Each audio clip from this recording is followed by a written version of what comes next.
ashabihi ajma'in, amma ba'd. Ayahanda bunda jamaah haji 2024 yang dimulakan oleh Allah, sebelum kita mulai bimbingan manasik haji yang kita singkat dengan istilah BIMSIK, bimbingan manasik haji, Mada ingin permaklumkan yang pertama, kita ini bukan lagi calon jamaah haji. Sebutannya bukan calon lagi, karena undang-undang tentang perhajian kita sudah menyebut jamaah haji yang sudah melakukan setoran untuk ongkos naik haji itu disebut sebagai jamaah haji.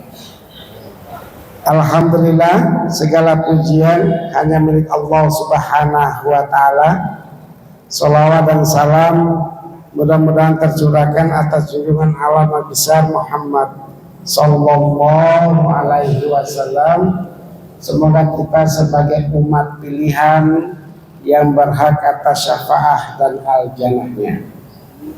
Pada pagi yang mubarak ini, semoga Allah menjadikan kita semua sebagai hamba-hambanya yang soleh, hamba-hambanya yang selalu beribadah kepadanya, dan hamba-hambanya yang selalu menebarkan kemaslahatan di atas muka buminya ini.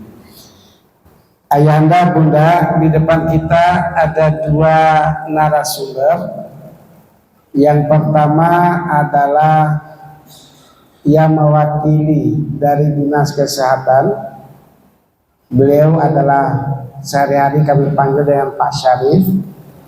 Jabatannya adalah Sekretaris Dinas Kesehatan, akan memberikan beberapa informasi yang terkait dengan istitoah kesehatan bagi jemaah haji. Yang kedua nanti adalah Ustadz Haji, kalau Madam panggil sehari-hari sebagai Adinda Ustadz Haji Dedi. Beliau tahun 2023 kemarin adalah sebagai petugas haji daerah yang disingkat dengan PHD. Mudah-mudahan dua narasumber ini akan memberikan sebuah pencerahan bagi kita untuk bisa melaksanakan ibadah haji guna meraih haji yang mabrur. Amin. Ustadz Haji Abdul Dedi nanti akan memberikan materi akhlak jamaah haji dan budaya Arab serta ibadah dan kegiatan selama penerbangan dari Bima ke Mataram, dari embarkasi Lombok ke Jeddah, dan kembalinya dari Madinah ke embarkasi Lombok. Untuk mendapatkan mauna rahmat dan ridha Allah Subhanahu wa Ta'ala dalam kegiatan pagi hari ini, mari kita sama-sama membukanya dengan melafazkan basmalah. Bismillahirrahmanirrahim. Ayahanda bunda, yang pertama kami persilakan kepada Pak Sekretaris Dinas Kesehatan, Pak Syarif. Mohon maaf Tina, ngarang lengkap warna pakai Pak Syarifuddin. Minimal Mada izin sebentar. Beliau ini hebat, karena begitu selesai haji 2023 kemarin, hanya selang beberapa minggu langsung melakukan evaluasi bersama hasil perjalanan ibadah haji antara Dinas Kesehatan dengan Kementerian Agama. Beliau narasumber, Mada juga ikut berbicara. Ada 3 poin yang Mada petik, mudah-mudahan pagi ini bisa disegarkan kembali. Yang pertama, Kementerian Agama Republik Indonesia sudah sedikit merubah kebiasaan dalam bentuk aturan. Kalau dulu jamaah haji melakukan pelunasan dulu baru tes kesehatan, sekarang tes kesehatan dulu baru melakukan pelunasan. Kalau hasil tes kesehatannya alhamdulillah sehat walafiat, maka diperkenankan kepada jamaah haji untuk melakukan pelunasan. Kapan itu? Nunggu aturannya, belum keluar aturannya. Yang kedua, tes kebugaran jamaah haji, karena diharapkan jamaah haji harus sehat walafiat. Yang ketiga, jamaah haji diharapkan memiliki BPJS kesehatan. Nah, tolong pakai yang mana simpulkan waktu tanggal 9 bulan Agustus 2023 kemarin kita laksanakan evaluasi bersama. Untuk mempersingkat waktu, kami persilakan kepada Pak Syarifuddin, Sekretaris Dinas Kesehatan Kota Bima, untuk menyampaikan beberapa hal yang berkaitan dengan istiqamah kesehatan bagi jamaah haji 2024. Kepadanya kami persilakan. Mik malai bicara. Warsa ke akhir kan kabir.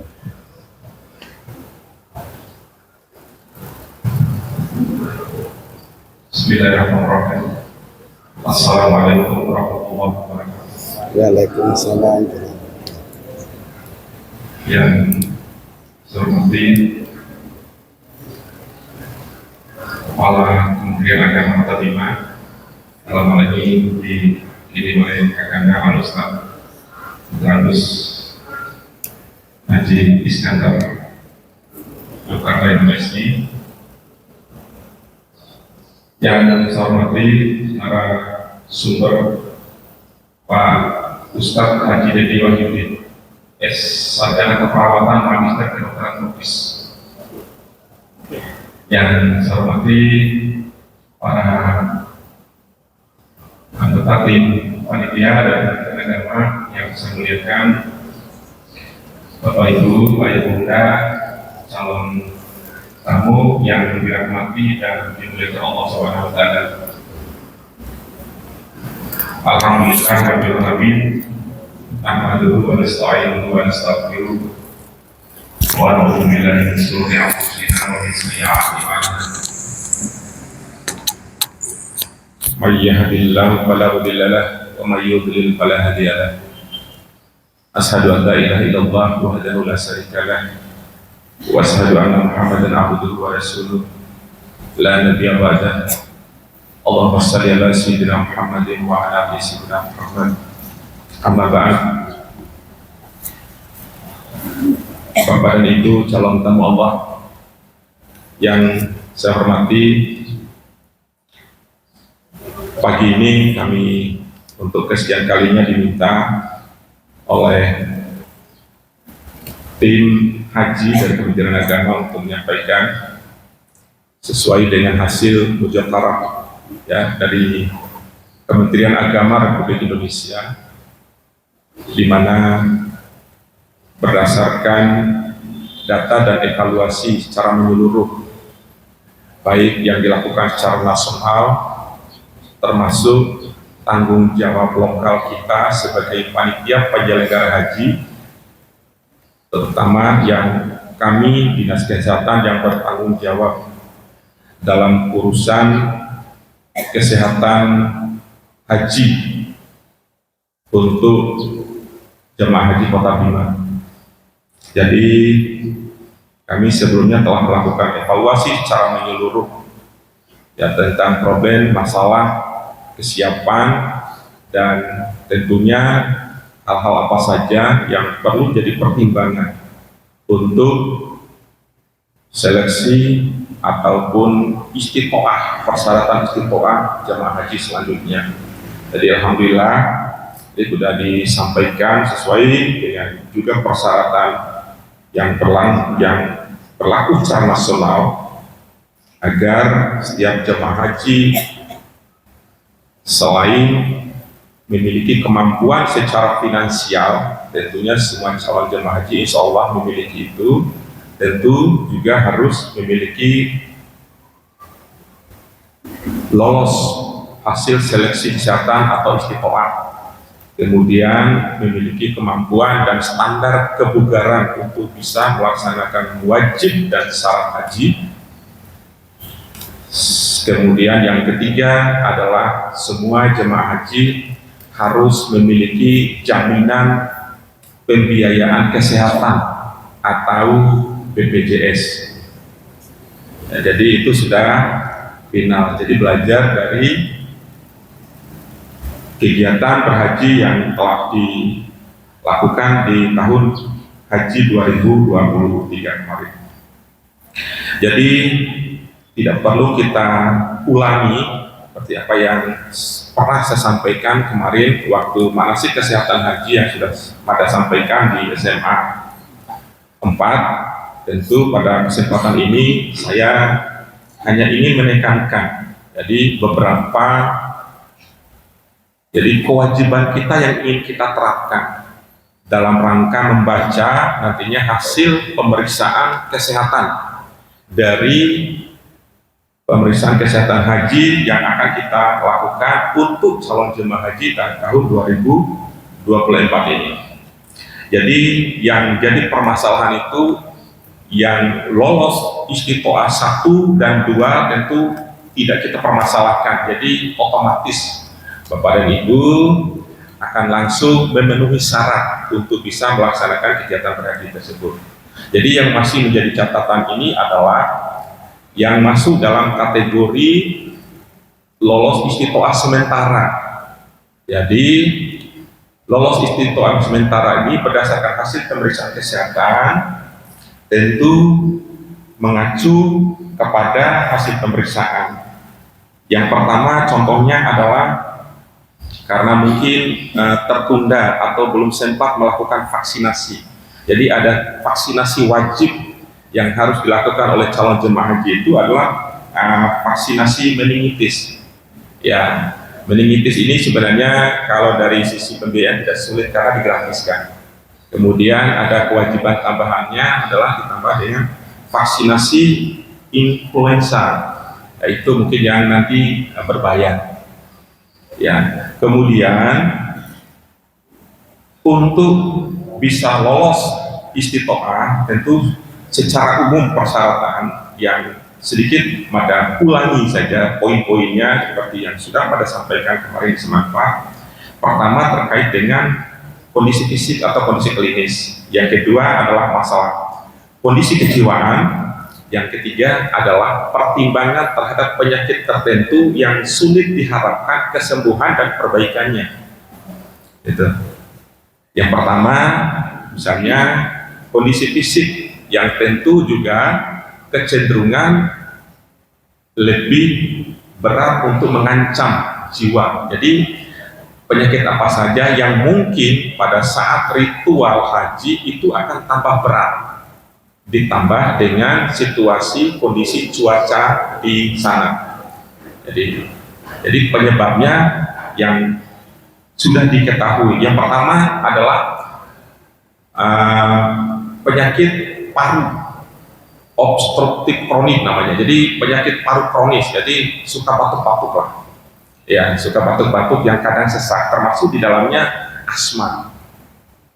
Ya, masuk di dalamnya asma. Kemudian tingkatannya nanti insya Allah akan dinilai pada saat pemeriksaan. Jadi ini pemeriksaan yang kedua. Pemeriksaan pertama tentunya sudah dilakukan oleh Bapak Ibu sekalian pada saat pemeriksaan dan setoran awalnya. Kemudian yang kedua adalah gangguan jantung atau kecenderungan gagal jantung. Nanti dilihat tingkatan stadium berapa yang boleh disyaratkan untuk bisa melangsungkan kegiatan berhaji. Ya, jadi ada tingkatan 1 sampai tingkat 4. Yang ketiga adalah gangguan ginjal. Jadi sama. Jadi stadium atau tingkatan berapa yang memungkinkan, yang boleh diloloskan untuk bisa melaksanakan ibadah haji. Yang keempat adalah penyakit infeksi menular atau infeksi yang kecenderungan lebih cepat menyebabkan pemberatan, misalnya penyakit HIV, ya. Yang ketiga adalah mungkin ada yang pernah stroke. Ya, jadi gejala sisa dari stroke yang pernah diderita oleh bapak dan ibu itu nanti akan dilihat tingkatannya. Jadi ada standar minimal yang boleh kita lepas untuk mengurangi ketergantungan keluar masuk rumah sakit pada saat menjalankan kegiatan berhaji. Ya. Kemudian terkait dengan masalah kejiwaan. Jadi kejiwaan itu setidaknya ada 3 kategori di sana. Yang pertama adalah psikoprenia, itu gangguan kejiwaan yang sampai ya mengganggu diri sendiri, kemudian mengganggu orang lain, merusak sekitar.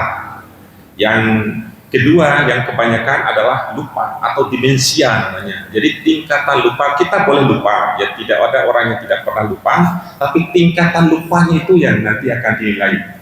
Ya. Kemudian yang ketiga adalah kemunduran atau penurunan intelektualitas atau retardasi mental. Ya, jadi agak sulit yang misalnya kaum tolak misalnya.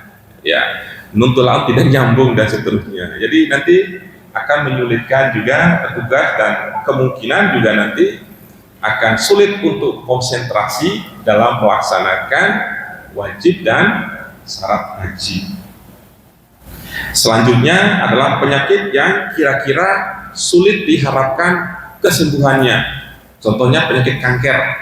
Ya, kanker apa saja? Kanker prostat, ya, kanker kandung kemih, ya, kanker hati, ya, kanker ovari, kanker dan seterusnya. Jadi itu akan jadi pertimbangan. Yang ketiga adalah penyakit tular, penyakit tuberkulosis yang sudah sampai resistensi obat. Jadi sebenarnya kalau kita temukan lebih awal, penyakit TBC itu gampang. Taat minum obat 6 bulan istilah sembuh gitu. Tapi ada yang tidak taat atau ada yang tidak tahan terhadap minum obat yang menyebabkan yang bersangkutan itu menjadi resistensi obat sehingga proses penyembuhannya lama dan keharapan kesembuhannya juga sulit gitu. Walaupun kemungkinan sembuhnya bisa. Ya, tapi yang dikhawatirkan karena resiko penularannya juga sangat tinggi terhadap calon jemaah haji pada saat bersama di dalam kamar, bersama di dalam pesawat, dan interaksi yang di dekat itu. Itu yang diharapkan. Kemudian yang selanjutnya adalah gangguan hati, hepatitis, sirosis hati, termasuk di dalamnya adalah gangguan kandung empedu karena akan sangat membatasi kemampuan aktivitas fisik, ya, ketergantungan keluar masuk rumah sakit juga mungkin akan tinggi, ya. Jadi itu hal-hal yang perlu menjadi pertimbangan dalam kelulusan istiqoah nantinya setelah dilakukan pemeriksaan ini. Dan itu pemeriksaan yang kami akan lakukan nanti sifatnya memang rahasia untuk sementara karena hasilnya tetap akan kami rembuk dengan Kementerian Agama untuk menentukan apakah nanti hasilnya Bapak Ibu layak untuk melanjutkan menyetorkan sisa ONH untuk pelunasannya atau tidak. Jadi itu mungkin kami hanya memberikan catatan ya sekedar sebagai tim penilai saja dari hasil pemeriksaan itu, dan akan memutuskan adalah nanti tim dari Kementerian Agama tentunya berdasarkan masukan dan informasi data valid, kemudian regulasi yang berlaku yang akan kami sampaikan ke tim dari Kementerian Agama selanjutnya. Jadi itu hal-hal penting tentunya. Kalau untuk hal-hal yang lain misalnya untuk wanita hamil itu masih memungkinkan, walaupun mungkin ada sistem penundaan, kemudian jadwal vaksinasi, termasuk mungkin mudah-mudahan tidak ada wabah nanti. Biasanya izin Ustadz nanti kira-kira bulan berapa jadwal bulan haji tahun 2024? Perkirakan bulan Mei. Bulan Mei. Jadi biasanya bulan Mei itu kita di sini ini masih berhadapan juga dengan masalah demam berdarah misalnya. Jadi itu mungkin penyakit lokal kita, tapi memang kalau demam berdarahnya juga masih aktif, saat dilakukan pemeriksaan menjelang keberangkatan, otomatis juga keberangkatan Bapak Ibu juga akan ditunda gitu. Ya, jadi kan kita juga rawan ya kalau terjadi wabah penyakit-penyakit lokal seperti itu.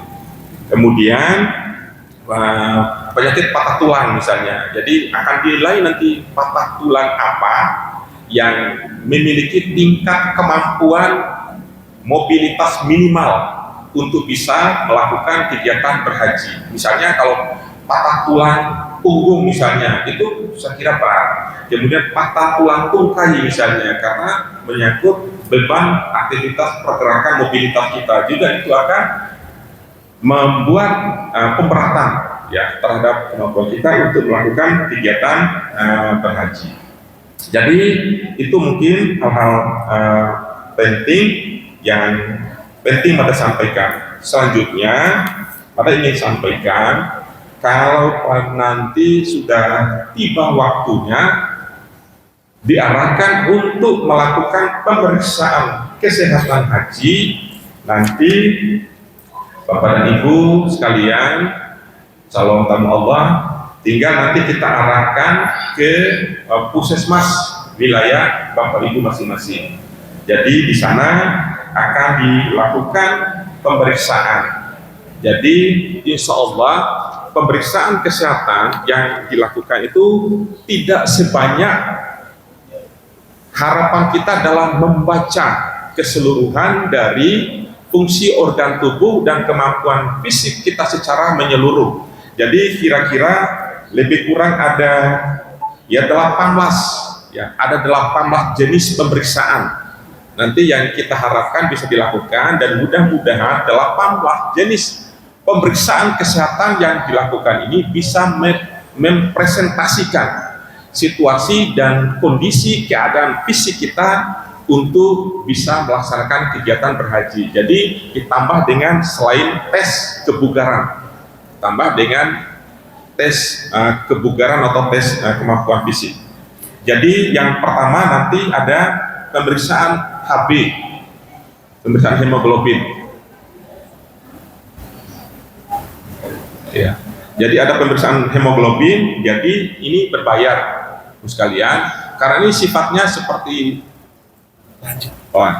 screening, tentu tidak dijamin oleh BPJS. Jadi semuanya berbayar. Pertama, Mada sampaikan untuk pemeriksaan HB ini nanti tarifnya adalah 10.000. Ya, yang kedua adalah ada namanya pemeriksaan laju endah darah. Jadi diambil bagian dari pemeriksaan darah lengkap. Itu tarifnya adalah juga 10.000. Ya, itu bisa dilakukan di puskesmas.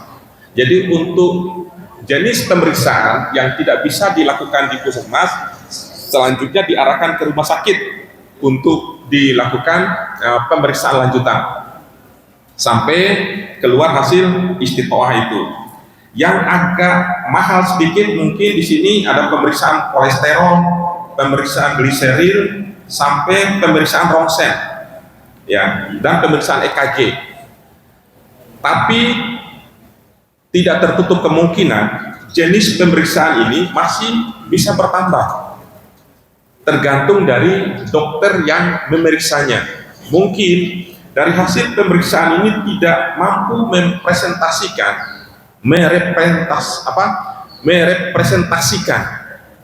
keadaan kemampuan dari Bapak Ibu, mungkin akan dilakukan pemeriksaan tambahan. Jadi apabila terutama contohnya mungkin dokter jantung. Jadi ada pemeriksaan selain daripada EKG ini yang mungkin bayarannya sampai 500.000 ke dokter spesialis jantungnya. Tapi mudah-mudahan ini tidak semua.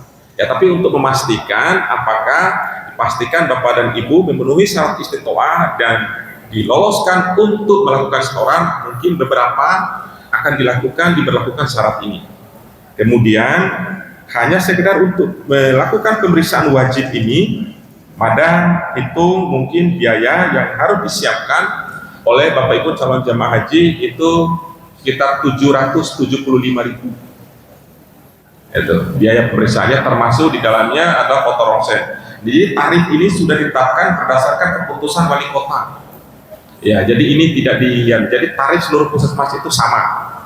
Ya, tarif seluruh puskesmas sama, sudah ditetapkan, dan uang ini akan masuk ke kas daerah karena tarifnya sudah ditetapkan misalnya. Kecuali ada jenis pemeriksaan tambahan itu bisa lebih dari 1 juta totalnya. Jadi biaya yang harus disiapkan oleh Bapak Ibu dalam hal untuk menentukan hasil istitoah nanti, itu termasuk di dalamnya adalah biaya vaksinasi influenza nantinya, kecuali vaksinasi meningitis yang gratis.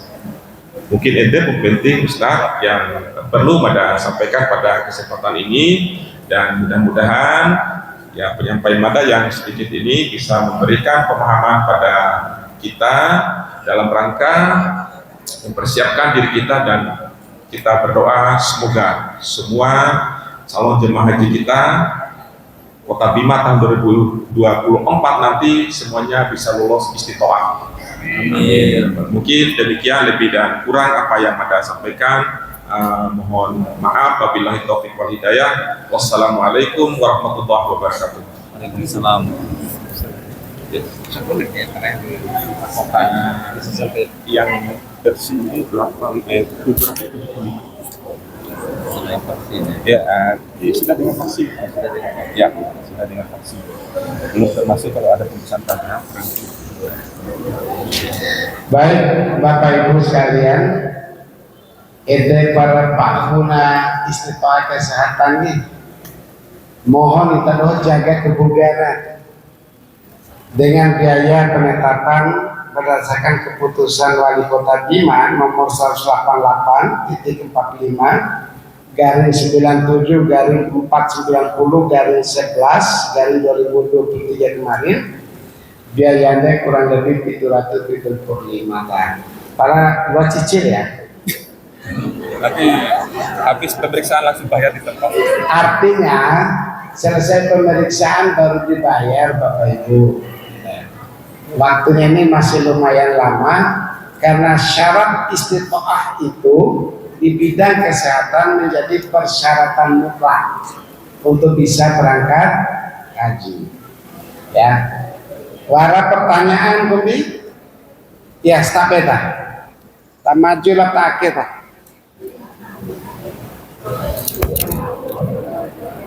Lembah itu. Selamat.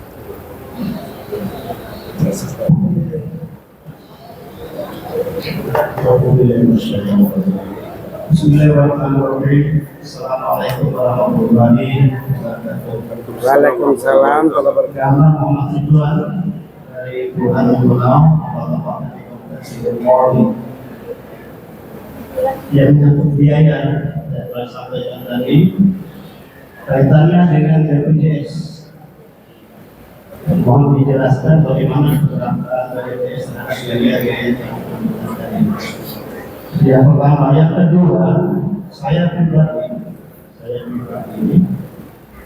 sangat apresiasi dengan syarat istitoah yang disampaikan oleh Bapak tadi. Jadi syarat ini memang perlu, tapi sedikit tidak kita pertimbangkan bagaimana kata Allah dalam ayatnya dan Al-Quran. Kita manusia sebatas usaha saja, tentang hidup, mati, sehat itu ketahuan Allah. Kadang-kadang orang di sini bagus amalnya sudah tua, kelihatannya sudah rentah, sudah tua, tapi sampai di Mekah, Madinah setelah melaksanakan ibadah haji malah lebih tua. Malah dulu sebaliknya yang muda itu sampai di sana kurang tua. Ini semua ketetapan Allah Subhanahu wa Ta'ala. Saya sering memberikan gambaran tentang bagaimana iblis merayu daripada kita manusia. Jangan Allah memerintahkan jangan dekati, jangan makan aja buah koi. Jangan makan, dekat saja tidak boleh. Tapi hasil iblis itu yang dilarang Allah itu hanya jangan makan aja, jangan dekati. Dia bisa merayu ada ambil serang sehingga ada itu memakan buah putih. Nah, seperti ini, contohnya divaksin, diusahakan sedapat mungkin, jangan ada kita hidup selama-lamanya, kita sehat selama-lamanya, kita sehat. Tapi kita tetap Allah itu lain, Pak. Di surat Al-Hadid 20-22 itu, kematian, musibah dan sebagainya itu sudah ditetapkan di dalam kitab yang disebut Lauhul Mahfuz. Kitab itu ditulis 50.000 tahun sebelum manusia diciptakan. Nah, mungkin menjadi bahan pertimbangan. Dan sekali lagi saya pribadi sangat apresiasi terhadap usaha-usaha istiqomah kesehatan ini. Tapi tolong dipertimbangkan atau dibanding-bandingkan dengan firman Allah Subhanahu Wa Taala. Dan boleh kita mengingkari ayat Allah ini bahaya sekali. Itu aja. Terima kasih. Assalamualaikum warahmatullahi wabarakatuh. Waalaikumsalam warahmatullahi wabarakatuh. Tidak ditanya dulu, Bapak. Mari. Terima kasih. Assalamualaikum warahmatullahi wabarakatuh. Assalamualaikum. Kali ini saya tanyakan kaitan dengan kesehatan.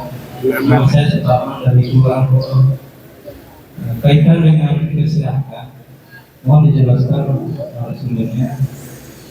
Kalau ada jamaah itu yang memang sudah mempunyai penyakit dan dalam proses penyembuhan, minum obat terus kesembuhannya, itu apakah nanti bisa untuk melaksanakan ibadah haji atau melakukan pelunasan dengan adanya penyakit yang kita, tapi sudah dalam proses penyembuhan? Itu saja mungkin. Terima kasih. Assalamualaikum warahmatullahi wabarakatuh. Luar biasa pertanyaan yang disampaikan oleh Bapak-Bapak tadi, Pak Muhammad Ridwan dari Mongono tentang BPJS dan syarat istiqomah, Bapak Suparno dari Bogor kalau ada yang sakit tapi rajin obat ini, kemudian bisa nggak untuk mendapatkan rekomendasi untuk melakukan pelunasan setelah. Ya, terima kasih izin Bapak Ibu sekalian. Yang pertama, Bapak Muhammad Ridwan terkait dengan istiqomah calon jemaah haji ini adalah kewajiban penyelenggara haji. Ini bagian dari pembimbingan pendampingan. Jadi ada upaya dari pemerintah bagaimana calon jemaah haji kita ini bisa melaksanakan syarat dan rukun wajib haji itu sesuai dengan syarat dan bisa dilaksanakan secara sempurna. Kemudian tim penyelenggara haji itu bukan hanya Kementerian Agama, termasuk di dalamnya adalah tim kesehatan. Kalau di pusat itu kita di Kementerian Kesehatan itu ada badan sendiri, gitu. Jadi pusat kesehatan haji, jadi dipimpin oleh pejabat setingkat eselon 2, eselon 2A. Jadi mereka itu berhaji setiap tahun karena mendampingi sampai di sana. Jadi maksud ada kita itu punya kewajiban untuk melakukan penyaringan kesehatan jamaah haji itu amanat daripada Permenkes ya, Peraturan Menteri Kesehatan Nomor 15 Tahun 2016. Jadi Madro juga tidak melebih-lebihkan dan tidak mengurangi sesuai dengan petunjuk itu.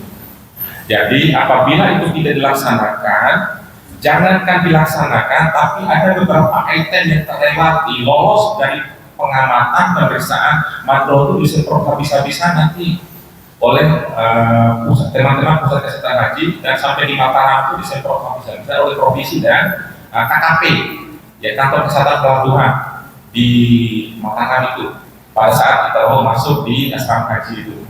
Jadi semua petunjuk teknis yang pada bawah ini merupakan pedoman. Jadi beberapa item kegiatan pemeriksaan yang wajib dan harus dilakukan oleh tim kesehatan di seluruh Indonesia itu harus diberlakukan. Jadi itu. Jadi selain itu kita itu selain membawa paspor, kemudian surat keterangan berhaji, justru yang paling besar label kita itu adalah kesehatan haji. Ya, yang paling besar label yang kita bawa-bawa di sana itu adalah catatan status kesehatan haji, status kesehatan kita. Itu yang dinilai yang paling utama, yang dinilai oleh tim haji itu. Ya, jadi alangkah naiknya, alangkah salahnya kalau tidak melakukan pemeriksaan dan prosedur secara menyeluruh sesuai dengan amanat dari Permenkes Nomor 15 Tahun 2016 ini. Kemarin aja di tahun 2000 haji terakhir sebelum tahun kemarin 2019 atau 2020 gitu. Itu viral di media sosial, ada jemaah haji syukurnya bukan kota Bima tapi kabupaten Bima. Ya, karcis di Marahi karena kesalahan dalam melakukan screening terhadap gangguan jiwa.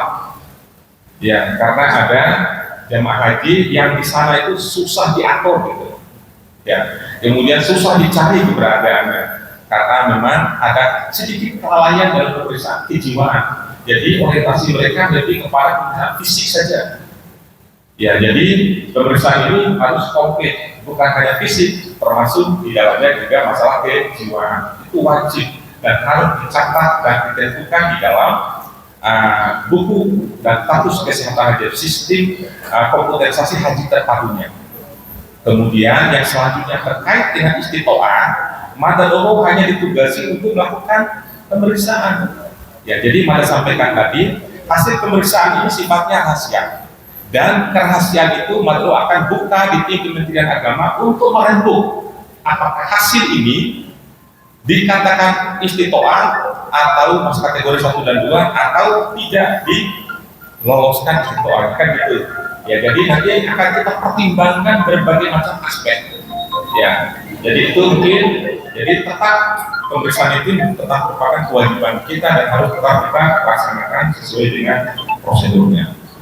Kemudian terkait dengan pertanyaan Pak Suparman, jadi tujuan pemeriksaan ini juga termasuk untuk itu Pak. Jadi kita tidak boleh subjektif untuk memastikan sakit apa yang diderita oleh calon jemaah haji kita pastikan melalui pemeriksaan ini.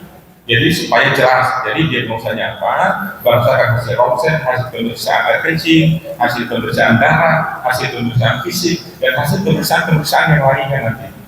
Jadi kita akan simpulkan dan kita operasikan di dalam persyaratan istitoah ini. Kemudian tadi yang Mada lupakan terkait masalah pemeriksaan kesehatan kedua untuk menjalin istitoah ini apakah dijamin oleh BPJS atau tidak? Ini biasanya tidak dijamin Pak, karena ini sifatnya pemeriksaan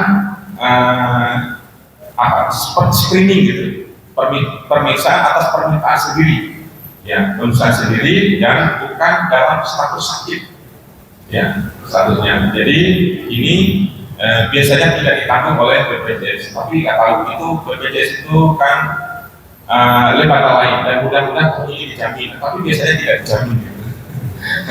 Ya, biasanya tidak dijamin. Jadi mereka punya kriteria itu. Jadi sakit dan jenis pemeriksaan yang ditanggung ataupun tidak ditanggung oleh BPJS. Ya, jadi banyak sebenarnya penyakit-penyakit dan pemeriksaan kesehatan yang tidak ditanggung oleh BPJS itu sendiri. Jadi banyak. Jadi itu mungkin jawabannya Pak. Mudah-mudahan. Sebentar, ya, saya mohon maaf. Madadoro pernah melakukan rapat gabungan tingkat provinsi tentang BPJS. Kendalanya, misalnya ada satu kasus jamaah haji ini sebelum berangkat atau setelah pulang haji tiba-tiba sakit Pak dan nggak punya BPJS. Oleh KKP kantor kesehatan pelabuhan di embarkasi Lombok asrama haji baik sebelum berangkat maupun setelah pulang itu mengantarkan ke rumah sakit provinsi, dan itu pengalaman pribadi mata yang menemani di rumah sakit provinsi Bapak Ibu dilayani secara istimewa jemaah haji, tapi karena nggak punya BPJS diberi kewajiban untuk membayar sejumlah biaya perawatan pelayanan kesehatan di rumah sakit. Oleh pihak keluarga memprotes, ini kan jamaah haji, kenapa harus membayar lagi biaya perawatan? Jawabannya adalah kewajiban di dalam asrama, keberangkatan dan kepulangan sampai asrama itu adalah tanggung jawab pemerintah. untuk memberikan pelayanan kesehatan. Sementara kalau ada sakit kemudian diantar dan dibawa ke rumah sakit, itu bukan lagi tanggung jawab pemerintah. Maka dianjurkan kepada seluruh jemaah haji ini harus memiliki BPJS kesehatan. Contoh pertama. Contoh kedua kasusnya begini, jemaah haji pulang terbangkan dari Medina di atas udara silent itu melewati Pakistan. Di dalam pesawat Garuda itu jemaah haji ini sakit. Tujuannya adalah MOP Lombok. Tapi karena ada satu penumpang jemaah haji itu sakit, maka dilakukan pendaratan di Medan, Kuala Namu. Nah, oleh penerbangan komunikasi dengan KKP Kuala Namu Medan, jemaah haji asal Lombok ini dibawa ke rumah sakit provinsi Medan. Permasalahannya adalah yang bersangkutan tidak memiliki BPJS untuk dirawat di rumah sakit Kuala Namu Medan, kemudian penerbangan setelah sehat untuk dibawa ke Lombok. Karena aturannya sudah masuk dalam flight kloter itu, penerbangan kloter itu masih utuh biaya pemerintah, tetapi dengan alasan sakit dianggap ini sudah mufarqah, pisah. Karena sudah pisah, yang bersangkutan dikenakan biaya perawatan di Medan dan biaya tiket pesawat dari Medan ke Lombok. Bayangkan itu Bapak. Tapi kalau ada BPJS-nya, insya Allah tertolongin. Jadi para akademi siasati lagi, udahlah kita BPJS kesehatan. Nanti pas kita pulang haji, kita keluar lagi dari BPJS kesehatan. Kita niatkan karena Allah aja, kita ada seperti itu. Dengan pemenangnya Bapak Ibu Pak Syarif, mohon maaf, seperti itu informasinya. Stafetan Pak Ridwan, mungkin ada tambahan tadi.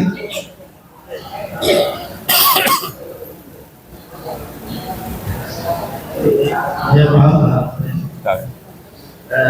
Bapak-bapak kan melaksanakan amanah BPJS. Siap. Amanah itu juga bertanggung jawab. Nah, maksud kami keberadaan BPJS tadi.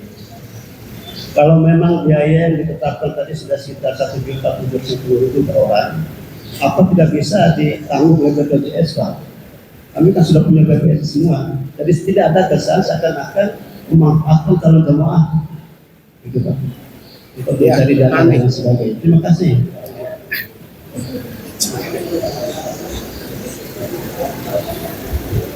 Ya, baik Pak. Jadi mana tetap menyampaikan bahwa pengelolaan persyaratan BPJS itu merupakan hak daripada BPJS itu, karena BPJS itu kan lembaga sendiri, kemudian keberadaan kaitannya hubungannya dengan kesehatan, dan kita itu sebenarnya hanya menerima status masyarakat itu apakah berstatus sebagai pemilik kartu BPJS atau tidak. Di teman-teman kesehatan itu jelas sudah tahu tentang jenis pemeriksaan, screening, dan jenis penyakit yang ditanggung atau tidak ditanggung oleh BPJS. Banyak sebenarnya, bukan hanya screening kesehatan, termasuk kalau kita melakukan screening secara berkala, itu juga tidak ditanggung, sama halnya dengan screening kesehatan haji ini. Ya, termasuk di dalamnya kecelakaan tunggal, itu juga kalau nggak salah tidak ditanggung. Perkelahian hura-hara, itu juga tidak ditanggung. Kadang jatuh dari pohon juga kayaknya tidak ditanggung oleh BPJS. Jadi itu sebenarnya hak BPJS, tapi tidak enak kalau ada katakan monopoli, itu tidak enak. Jadi itu merupakan hak BPJS dan kita juga tidak bisa mencampuri urusan BPJS, dan statusnya jenis pemeriksaan apa yang bisa diklaim oleh teman-teman di puskesmas itu sudah ditentukan Pak. Takutnya nanti kalau kita bilang itu ditanggung oleh BPJS, ternyata itu bahan habis pakainya kita siapkan semuanya, jadi ya untuk kelanjutan pelayanan puskesmas itu jadi agak sulit nanti dipenuhi Pak, karena tidak ditanggung oleh BPJS. Nanti kita tanyakan kembali ke BPJS, karena itu adalah hak BPJS sebenarnya. Kita hanya bisa memberikan pelayanan di sana, ketentuan tentang boleh atau tidaknya itu adalah hak BPJS.